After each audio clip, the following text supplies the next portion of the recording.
রাতে স্বামী স্ত্রী কখনো এইভাবে ঘুমাতে যাবেন না। প্লিজ আপুরা মন দিয়ে খেয়াল করেন। স্বামী স্ত্রী যেভাবে রাতে ঘুমালে আল্লাহ তাআলা নারাজ হয়ে যায় এবং শয়তান খুশি হয়ে যায়, কখনো এমন ভাবে ঘুমাবেন না।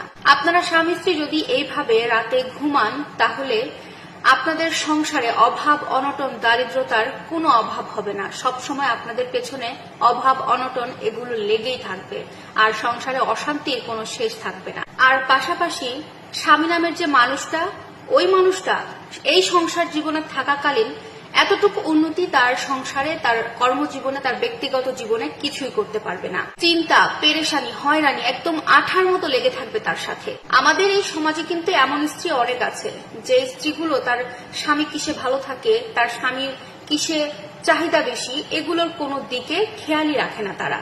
এমন অনেক পরিবারে খেয়াল করলে আমরা বুঝতে পারবো, আপনারা সবাই বুঝতে পারবেন যে এরকম অনেক স্বামী আছে স্ত্রীর কাছে নির্যাতিত হচ্ছে, আর এটা মানসিক নির্যাতন।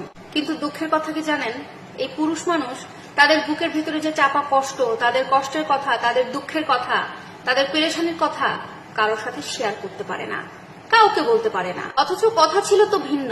কথা ছিল এক একটা স্ত্রী হবে এক একটা স্বামীর জন্য প্রশান্তির এক একটা জায়গা। আমার মনে হয় কি জানেন, প্রত্যেকটা নারীর বোঝা উচিত, যারা বিবাহিত জীবনে এসে একটা স্বামী পেয়েছে, তারা আসলে স্বামী পায়নি, তারা এক একটা হীরার টুকরা পেয়েছে, তারা এক একটা জান্নাতের টুকরা পেয়েছে।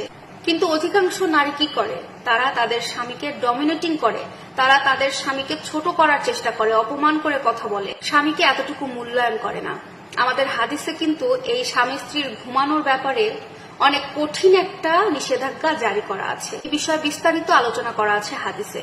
একটা স্বামী স্ত্রী, একটা দম্পতি কিভাবে ঘুমালে আল্লাহ তাআলা নারাজ হয় এবং শয়তান খুশি হয়, আমার মনে হয় এই কথাটা প্রত্যেকটা দম্পতি, প্রত্যেকটা স্বামী স্ত্রীর জেনে রাখা উচিত এবং জানার পাশাপাশি মেনে চলা। একটা স্ত্রীর সম্পূর্ণ হক আদায়কারী হচ্ছে একমাত্র তার স্বামী। আর এই জন্য কখনো এইভাবে ঘুমাবেন না যেভাবে ঘুমালে আল্লাহ তাআলা আপনার উপরে নারাজ হয়, আল্লাহ তাআলা আপনার উপরে অখুশি হয় এবং শয়তান খুশি হয়। সংসার জীবন করতে গেলে কিন্তু স্বামী স্ত্রীর মধ্যে টোকাটুকি, ঝগড়াঝাটি, কথা কাটাকাটি, মনোমালিন্য এগুলো একটা কমন ব্যাপার, এগুলো হবেই। আর কথা কাটাকাটি হবে, একটু ঝগড়াঝাটি হবে বলেই যে আপনারা রাতে ঘুমাতে গিয়ে দুইজন দুই বিছানায় ঘুমাবেন, দুইজন দুই রুমে ঘুমাবেন, বা একই বিছানায় ঘুমিয়ে খাটের একজন এ পাশে খাটের একজন ওই পাশে, এভাবে ঘুমানো যাবে না। কখনোই আপনারা স্বামী স্ত্রী রাগারাগি করে ঘুমানোর সময় দুইজনের পিঠ ঘুরিয়ে, মানে দুইজন দুই দিকে মুখ ফিরিয়ে একজনের দিকে পিঠ দিয়ে কখনো এভাবে ঘুমাবেন না।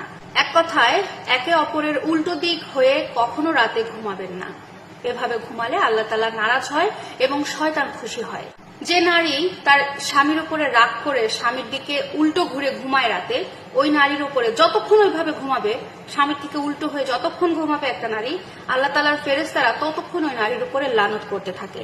আর একটা নারীর উপরে যদি লানত পড়ে, সেইখানে সেই ঘরে কখনো আল্লাহ তাআলা রহমত নাজিল করেন না। সুতরাং আমার বোনেরা এবং ভাইয়েরা, অবশ্যই স্বামী স্ত্রীর মধ্যে কখনো যদি ঝগড়াঝাটি হয়, অবশ্যই রাতে ঘুমানোর আগে মিটমাট করে নেবেন, দুইজনে বসে কথা বলে মিলিয়ে নেবেন।